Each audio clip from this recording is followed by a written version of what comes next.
Hello friends, स्वागत है आपके अपने यूट्यूब चैनल निभा पीसीएस पे।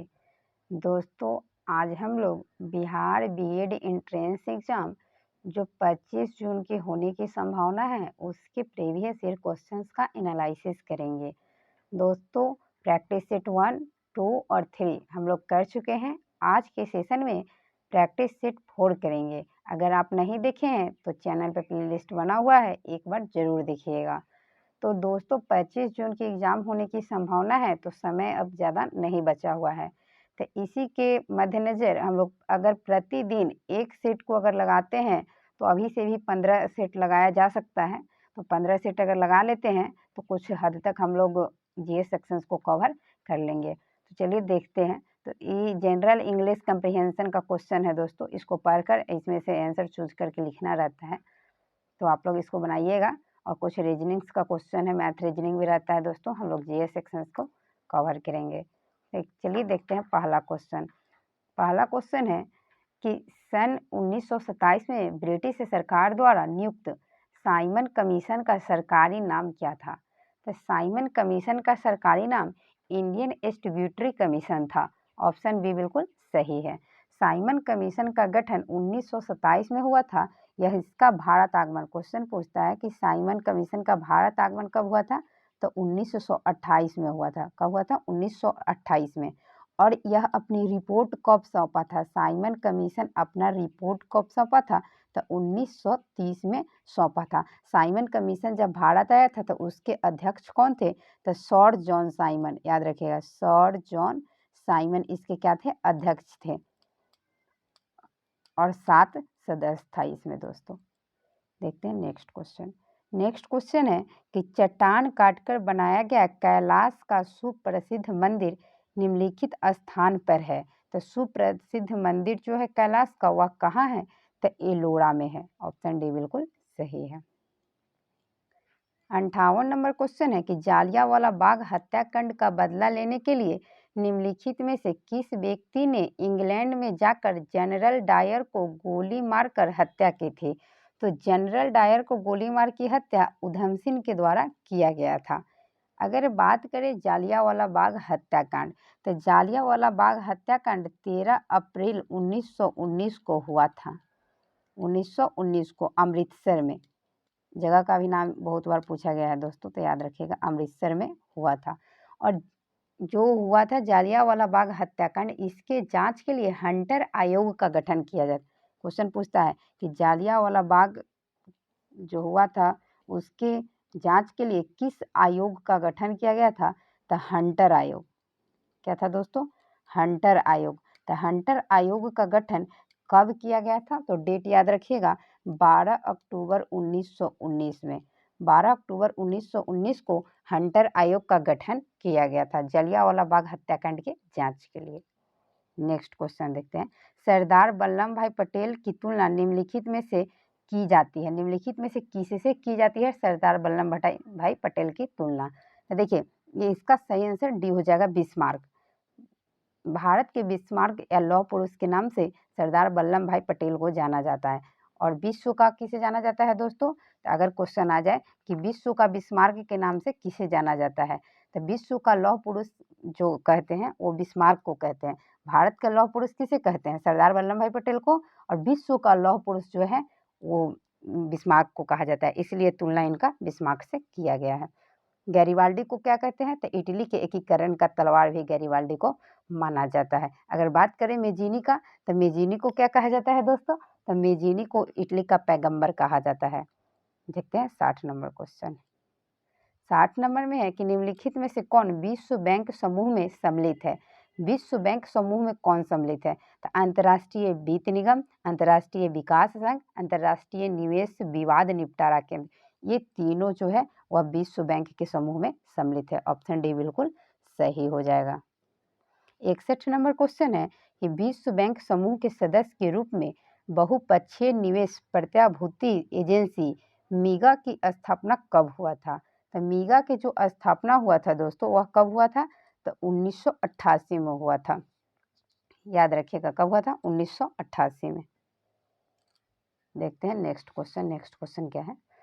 62 नंबर क्वेश्चन है कि निम्नलिखित में से किस अंतर्राष्ट्रीय वित्तीय संस्था को विश्व बैंक की उधार ऋण प्रदान करने वाली खिड़की कहा जाता है? तो विश्व बैंक को उधार ऋण प्रदान करने वाली खिड़की किसे कहा जाता है? तो अंतर्राष्ट्रीय विकास संघ को कहा जाता है, Indian development association. Option A बिल्कुल सही है।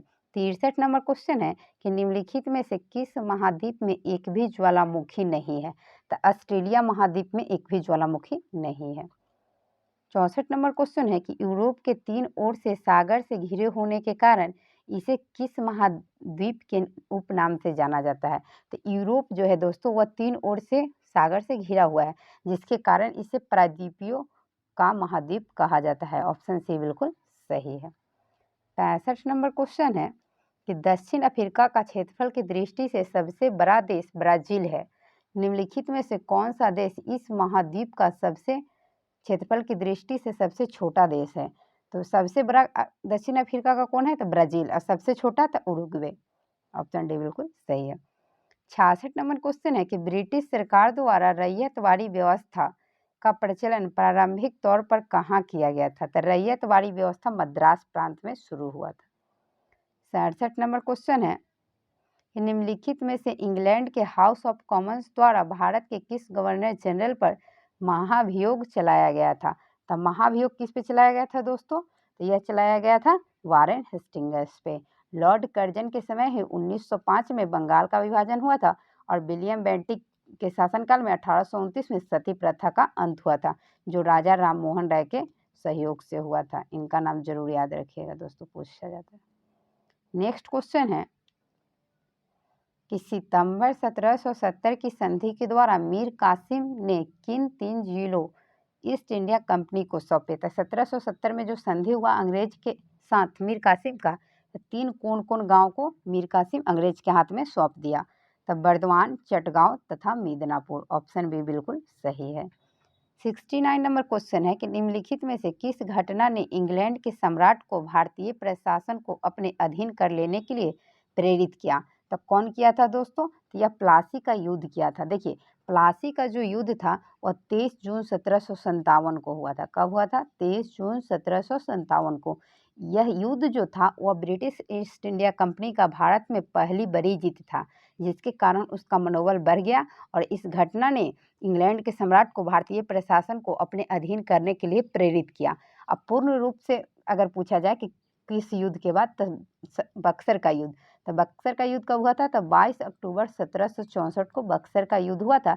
इसमें अंग्रेजों ने संपूर्ण प्रभुत्व भारत में क्या किया? स्थापित कर लिया। देखते हैं नेक्स्ट क्वेश्चन। 70 नंबर क्वेश्चन है कि मोहम्मद गजनवी ने कुल कितनी बार भारत पर आक्रमण किया था? तो मोहम्मद गजनवी के द्वारा भारत पर 17 बार आक्रमण किया गया था।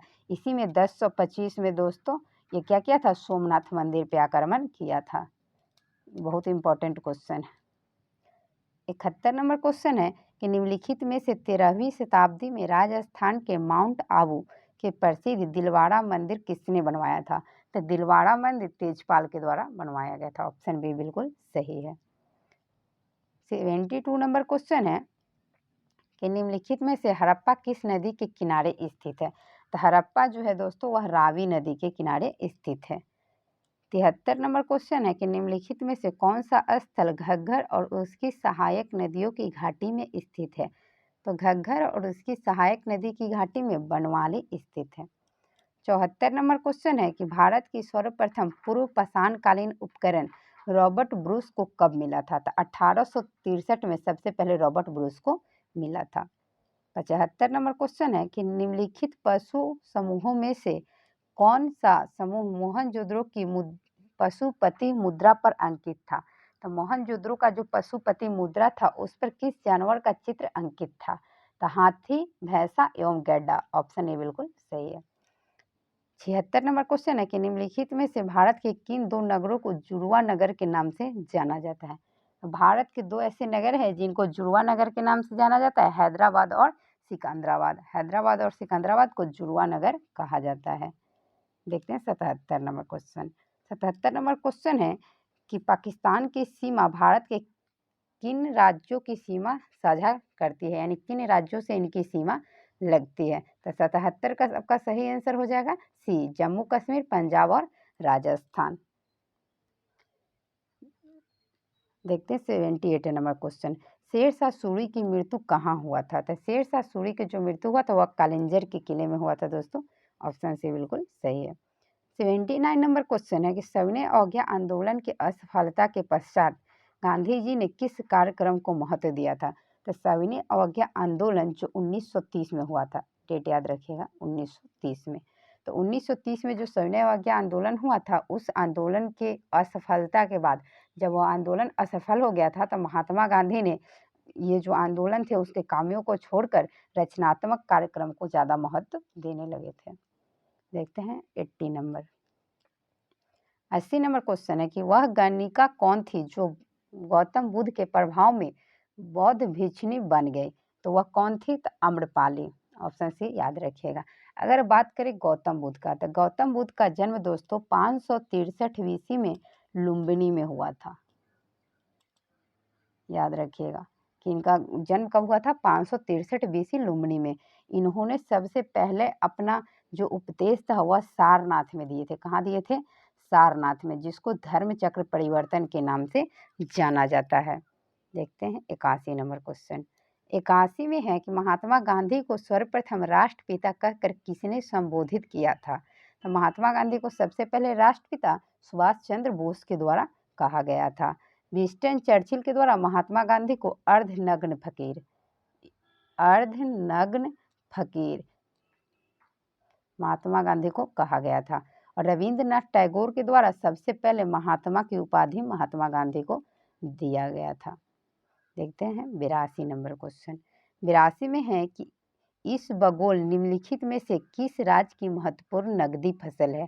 तो इसबगोल जो है वह किस राज्य का महत्वपूर्ण नकदी फसल है? इसका सही आंसर हो जाएगा गुजरात। ऑप्शन डी बिल्कुल सही है। 83 नंबर क्वेश्चन है कि नाभिकीय विकिरण से मानव शरीर के किस भाग पर पहले प्रतिकूल प्रभाव पड़ता है? तो सबसे पहले त्वचा पे पड़ता है, त्वचा इफेक्टेड होता है दोस्तों। 84 नंबर क्वेश्चन है कि निम्नलिखित में से किसकी विद्युत चुंबकीय तरंगों की तरंगदैर्घ्य सबसे लंबी होती है? तरंगदैर्घ्य यानी वेवलेंथ, याद रखिएगा। वेवलेंथ को तरंगदैर्घ्य बोला जाता है। तो सबसे अधिक लंबा किसका होता है? औरक्त किरण का। ऑप्शन डी सही है। 85 नंबर क्वेश्चन है कि 235 यू नाभिक में है, इसमें क्या है? तो इसमें जो है दोस्तों देखिएगा इसमें क्या दिया हुआ है। तो इसमें जो है 92 प्रोटॉन और 143 न्यूट्रॉन होते हैं। इसमें क्या होता है? तो 92 प्रोटॉन और 143 न्यूट्रॉन होता है। अगर फिर दोनों को ऐड कीजिएगा तो उतना आ जाएगा 235। 86 नंबर क्वेश्चन है कि रंगीन टीवी के पर्दे पर विभिन्न रंग किन प्रकाश रंगों के मिश्रण से प्रदर्शित होते हैं? तो ये किसका किसका मिश्रण होता है? तो लाल, हरा और नीला। ऑप्शन सी बिल्कुल सही है। 87 नंबर क्वेश्चन है कि कार्बन की न्यूनतम मात्रा होती है, कार्बन की न्यूनतम मात्रा किस में होती है? तो यह पिटवा लोहा में कार्बन की सबसे कम मात्रा, न्यूनतम यानी होता है कम, यानी सबसे कम मात्रा कार्बन का पिटवा लोहा में पाया जाता है। 88 नंबर क्वेश्चन है कि हाइड्रोजन के कितने समस्थानिक होते हैं? तो हाइड्रोजन के 3 समस्थानिक होते हैं। 89 नंबर क्वेश्चन है कि रक्त का थक्का बनने के लिए कौन सा प्रोटीन जिम्मेदार है? तो कौन सा प्रोटीन है? तो फिब्रोनोजेन। याद रखिएगा, ऑप्शन डी बिल्कुल सही है। अब विटामिन पूछे तो के, विटामिन के। 90 नंबर क्वेश्चन है कि राउरकेला में इस्पात कारखाने की स्थापना किसके सहयोग से हुआ था? यह जर्मनी के सहयोग से हुआ था। नेक्स्ट क्वेश्चन है कि विश्व बैंक की उदार ऋण प्रदान करने वाली खिड़की किसे कहा जाता है? तो क्वेश्चन दोस्तों यह क्वेश्चन पीछे भी था, रिपीटेड क्वेश्चन है। तो अंतर्राष्ट्रीय विकास संघ को कहा जाता है, international development association. 92 number question है कि कर सुधार समिति टैक्स रिफॉर्म्स कमेटी का अध्यक्ष किसे नियुक्त किया गया था? तो जो टैक्स कमेटी बनाया गया था उसके अध्यक्ष राजा चलैया को नियुक्त किया गया था। क्वेश्चन पूछा जाता है कि राजा चलैया समिति किससे संबंधित है? तो यह कर सुधार से संबंधित है। 93 नंबर क्वेश्चन है, देखते हैं कि निम्नलिखित में से सार्वजनिक क्षेत्र पब्लिक सेक्टर में कौन आते हैं? भारतीय उर्वरक निगम, भारतीय खाद्य निगम, भारतीय कपास निगम। तो दोस्तों भारतीय जूट निगम। तो ये जितने भी निगम्स हैं, देखिए, food corporation of India, cotton corporation of India, jute corporation of India, fertiliser corporation of India, ये सभी जो हैं वह उस पब्लिक सेक्टर के अंतर्गत आते हैं। ऑप्शन डी बिल्कुल सही है। 94 नंबर क्वेश्चन है कि reserve bank of India RBI का राष्ट्रीयकरण कब हुआ था? तो आरबीआई का राष्ट्रीयकरण 1949 में हुआ था। आरबीआई से एक न एक क्वेश्चन दोस्तों देख रहे हैं कि हर सेट में आ रहा है। तो याद रखिएगा कि आरबीआई की जो स्थापना हुआ था वह 1 अप्रैल, स्थापना की बात करें 1 अप्रैल 1935 को हुआ था। 1934 के एक्ट के तहत क्वेश्चन पूछेगा किस एक्ट के तहत? तो 1934 के एक्ट के तहत इसकी स्थापना 1 अप्रैल 1935 को हुआ था। और इसका राष्ट्रीयकरण जो हुआ था 1 जनवरी 1949 को इसका राष्ट्रीयकरण हुआ था। आरबीआई की स्थापना यंग हिल्टन समिति के सिफारिश पे हुआ था। 95 नंबर क्वेश्चन है कि औद्योगिक क्रांति इंडस्ट्रियल रिवॉल्यूशन सर्वप्रथम किस देश में हुआ था? तो औद्योगिक क्रांति सबसे पहले इंग्लैंड में हुआ था दोस्तों, याद रखिएगा। तो चलिए, हम लोग का टोटल 95 क्वेश्चन हो गए हैं। तो आज का सेट का लास्ट क्वेश्चन यही था दोस्तों। अगर वीडियो अच्छा लगे तो लाइक, सब्सक्राइब और अपने दोस्तों को भी शेयर जरूर कीजिएगा, ताकि आने वाला वीडियो भी आपके लिए मिलता रहे और टाइम टाइम पर आपको हम अपडेट कराते रहें सेट से। तो मिलते हैं नेक्स्ट वीडियो में, तब तक के लिए धन्यवाद।